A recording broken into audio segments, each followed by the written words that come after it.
mixed reaction from renters in Vancouver to today's rent cap announcement from the BC government. It does count, but I mean, it's very little. Yeah. It's very little. For a person who doesn't have money, I think it makes a big difference, right?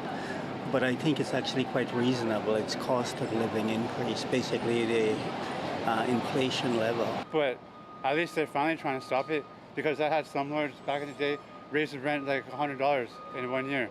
And I was evicted before over $40. It's already up here, so if you're slowing that down, you need more housing, you need to get to the root of it.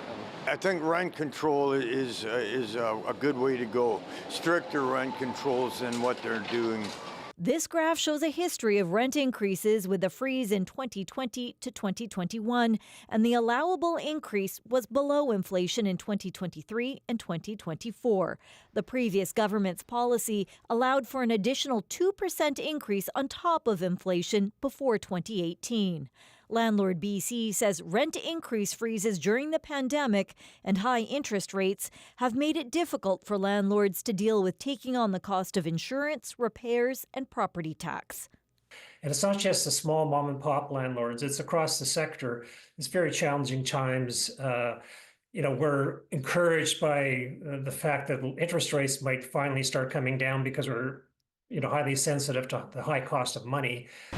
If landlords do choose to raise rent, they must provide a full 3 months' notice to tenants according to the Residential Tenancy Act in province.